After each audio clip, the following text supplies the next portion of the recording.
हाँ हेलो। બાપુ સીતારામ. सीताराम सीताराम। બાપુ એક પ્રશ્ન હતો, हाँ તે પૂછવા હાટુ તમને ફોન કર્યો છે.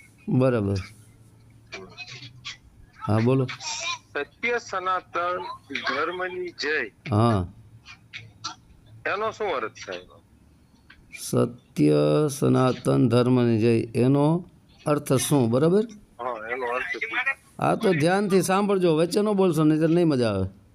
હા તે સારું. હા, સત્ય સનાતન ધર્મની જય એનો અર્થ શું? બરાબર. તો સર્વપ્રથમ આ દુનિયામાં જ્યારે કોઈ વસ્તુ હતી નહીં, કોઈ ચીજ નહોતી, એમ આ ધરતી, આકાશ, વાયુ, જળ, અગ્નિ, હે કોઈ ચીજ નહોતું, એમ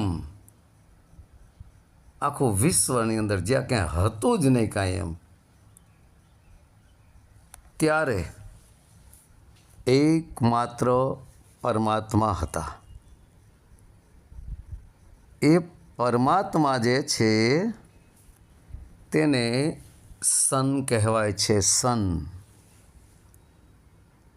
સંસ્કૃત આ શબ્દ છે. સત્ય સનાતન ધર્મની જય એ શબ્દ સંસ્કૃત છે. તો સન જે છે, સન એ જ સત્ય પરમ પિતા પરમાત્મા છે. આ સન સન આ તન. હવે એ સનમાંથી આ રૂપી આત્મા પ્રગટ થયો. મતલબ સન રૂપી પરમાત્માની અંદરથી આ રૂપી આત્મા પ્રગટ થયો. રાઈટ. પછી એ આત્મા દ્વારા આ દુનિયાનું નિર્માણ કરવામાં આવ્યું. પછી એ આત્મા આ તનરૂપી શરીરમાં આવ્યો. સન એ પરમપિતા પરમાત્મા, સત્ય સ્વરૂપી પરમાત્મા, આ એ આત્મા અને તન એ શરીર છે. તો આ શરીરની અંદર રહેનારો જે આત્મા છે તે આવ્યો ક્યાંથી?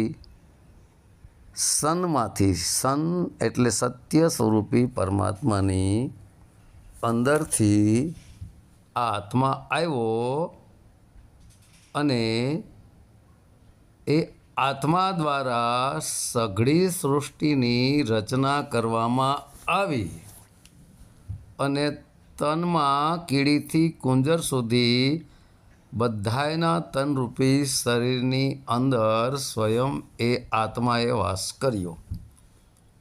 બરાબર. હવે આ થયું સનાતન. પછી ધર્મની જય. તો ધર્મ એટલે શું? ધર્મ કોને કહેવો? બરાબર.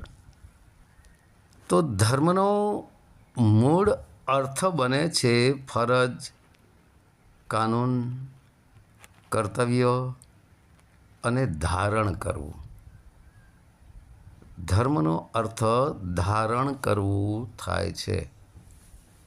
જે પોતાના કર્તવ્ય, કાનૂન, ફરજ, ધર્મને ધારણ કરે છે તે જ સાચો ધર્મ છે. ધર્મનો અર્થ ધારણ કરવું થાય. તો હવે કોને ધારણ કરવું? તો શરીરની અંદર રહેલો જે આત્મા છે તે પરમાત્માને ધારણ કરે છે. તો ધારણ કરવાનો અર્થ શું છે? કે આત્મા જે છે એ પરમાત્માની ભક્તિમાં જ લાગ્યો રહે. શરીરમાં આવી પછી મન માયાને પ્રગટ કરી, 3 ગુણોને પ્રગટ કરી, 5 તત્વોને પ્રગટ કરી, 25 પ્રકૃતિને પ્રગટ કરી, 5 શરીરને પ્રગટ કરી અને સ્વયં આ બંધનમાં બંધાઈ ગયો છે. હવે આ બંધનમાંથી, આ દેહની અંદરથી છૂટવા માટે તેને જે સન સ્વરૂપી પરમાત્માની અંદરથી અલગ થયો અને આ તનરૂપી કાયામાં ફસાઈ ગયો, વિષય વાસનાઓમાં, મતલબ આત્મા જે છે તે વિષય વાસનાઓથી ઉપર છે.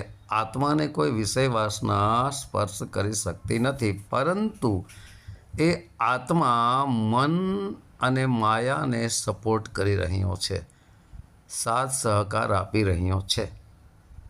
તો એ મન માયાની અંદર જે ફસાઈ ગયેલો છે, મતલબ આત્મા કહો, સુરતા કહો, જીવ કહો, સોહમ શબ્દ કહો, જે કહેવું હોય તે, તો એ આ વિષય વાસનાઓમાં ફસાણી છે સુરતા કે આત્મા, તો ત્યાંથી હટી જવું પડે એને.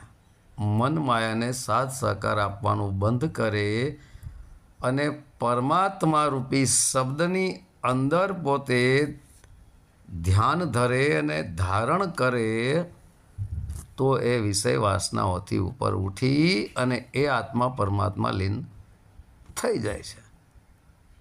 પછી ની જય, તો એ ધર્મની જય, મતલબ એ ધર્મ આત્મા પરમાત્માને ધારણ કરી લે, એ સુરતા શબ્દને ધારણ કરી લે અને એ સુરતા શબ્દમાં સમાઈ જાય છે, તેની જય થાય. જય એટલે જીત.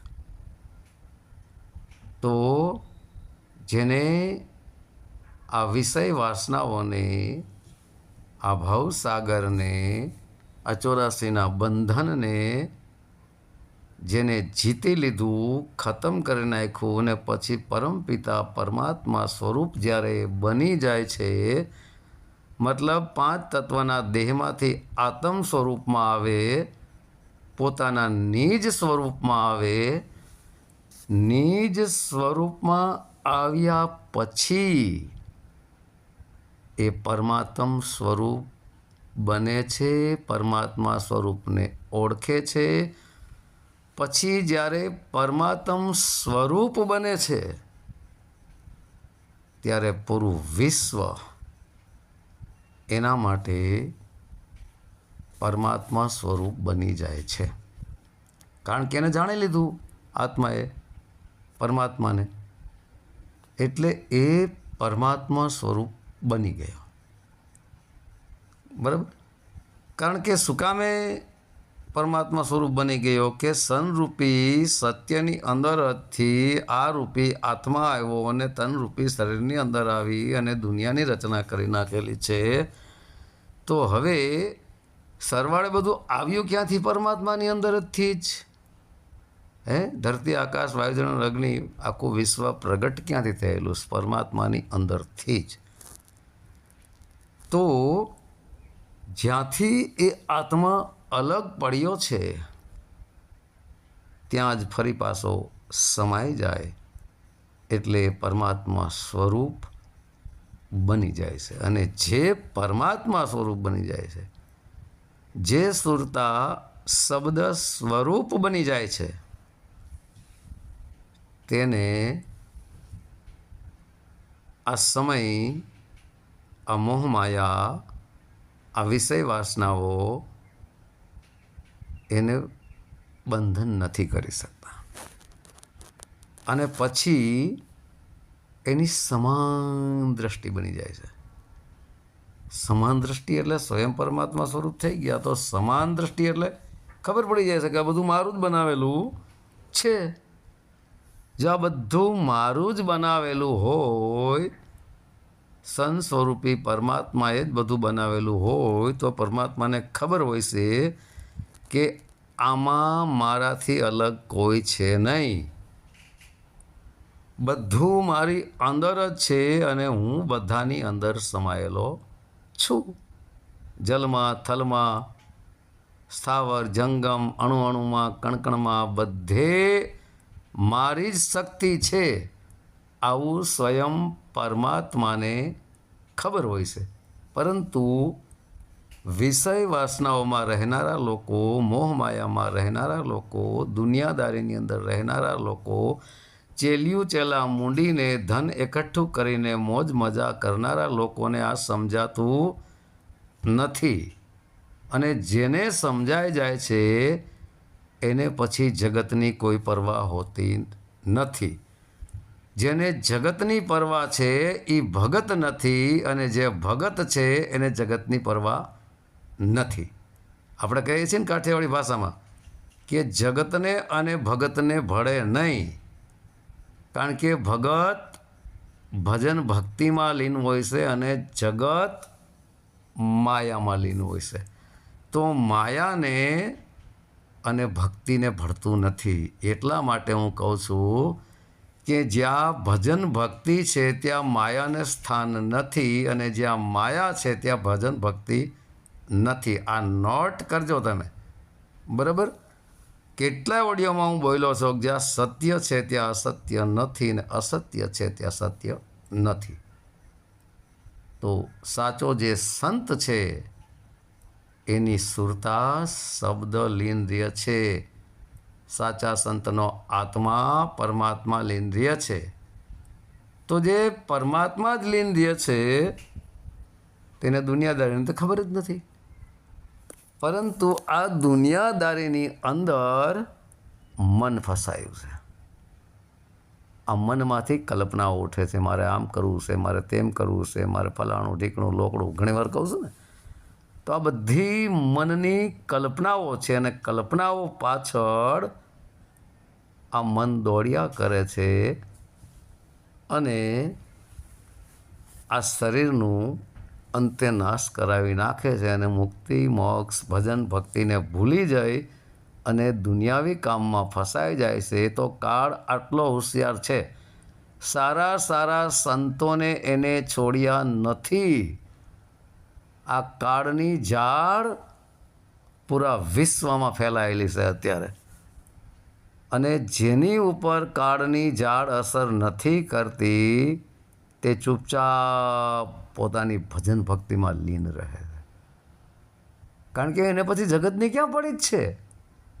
સ્વયં જેને પરમપિતા પરમાત્માને જાણી લીધા છે, આત્મ પરમાત્મ શબ્દને જાણી લીધું છે, એની પાસે દુનિયાદારી હોય જ નહીં. મિત્ર, આ નોટ કરજો. અને જે દુનિયાદારીમાં છે એને આત્મ પરમાત્મ શબ્દનું જ્ઞાન નથી થયું. આ પણ નોટ તમે કરજો, બરાબર?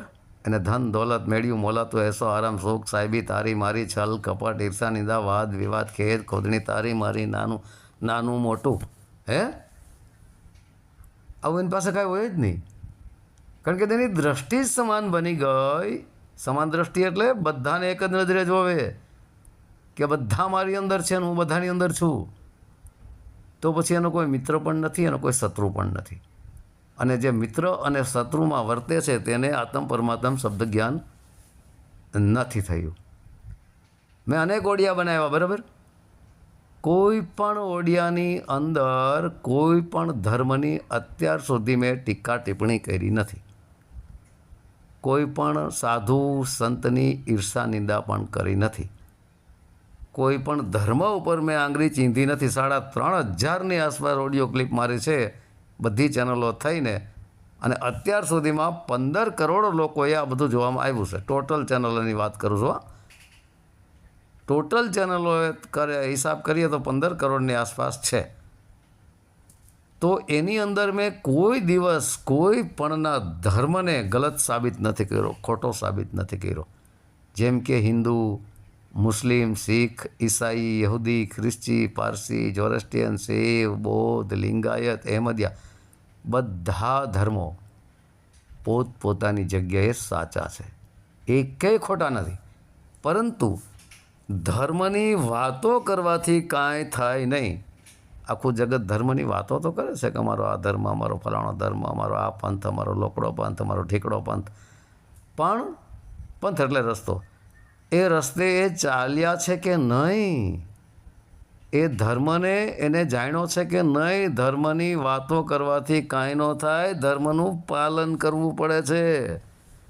ધર્મની વાતો તો આખી દુનિયા કરે છે, પણ પાલન કેટલા પાસે છે? ધર્મ જે બતાવે છે એ રસ્તે કેટલા હાલે છે? એક કોઈ નથી હાલતા, માત્ર કથણી બકણી છે. અને જે ધર્મના રસ્તે ચાલે છે એને આ દુનિયાદારીની કોઈ પરવા જ નથી. એને સત્સંગ થયો જ નથી. જેને સત્સંગ થઈ ગયો એને કોઈની પડી નથી, જેને પડી છે એને સત્સંગ નથી થયો. સત એ જ પરમપિતા પરમાત્મા સન સ્વરૂપી. સંગ એટલે સુરતાનો શબ્દ સાથે સંગ થઈ ગયો. સંગ એટલે એ આત્માનો પરમાત્મા સાથે સંગ થઈ ગયો. અને એક વાણી હું સવાદાસ બાપુની બહુ બોલું છું, મહાન સંત પીપળીવાળા. એ કહે છે કે નામ જડિયાનું પારખું, મટી ગયો વાદ વિવાદ. એક જ લીટીમાં બધું ખબર પડી જાય કે જેને પરમાત્મ રૂપી શબ્દ સ્વરૂપી નામ મળી ગયું છે એને મટી ગયો વાદ વિવાદ. ત્યાં વાદ વિવાદ છે જ નહીં, કારણ કે વાદ વિવાદ મટી ગયો બધું. હા, સવાદાસ બાપુ શું એમ કહે છે? તો અને જ્યાં વાદ વિવાદ છે ત્યાં સમજી લેજો એને નામ નથી મળ્યું. નામ જડિયાનું પારખું, આજ એનું પારખું. આ પારખ કરો, નામ જડિયાનું પારખું. નામ જેને મળી ગયું એનું પારખું શું? મટી ગયો વાદ વિવાદ. ને વાદ વિવાદ જ નથી. હાવ ચોખ્ખા જ. હાવ સામાન્ય બુદ્ધિના માણસને આ ખબર પડે કે નામ જડિયાનું પારખું એટલે જેને નામ મળી ગયું પરમાત્મ સ્વરૂપી, તો એનું પારખું શું? એનું પારખું એ જ એને મટી ગયો વાદ વિવાદ. એને વાદ વિવાદ ન હોય પછી મટી જાય, સમાન દ્રષ્ટિ થઈ જાય. અને જ્યાં વાદ વિવાદ છે તો સમજી લેજો એને નામ નથી મળ્યું. આ નોટ કરી લેજો. તો સત્ય સનાતન ધર્મની જયનો અર્થ શું? આ તમને મેં બતાવ્યું. હાલો, સમજાઈ ગયું બરાબર? હા બાપુ, બરાબર સમજાઈ ગયો, કમ્પ્લીટ. મજા આવી ગઈ ને? ના ના, મજા આવી બાપુ. તો બોલો સત્ય સનાતન ધર્મની જય. જય. સત્ય સનાતન ધર્મની જય. જય.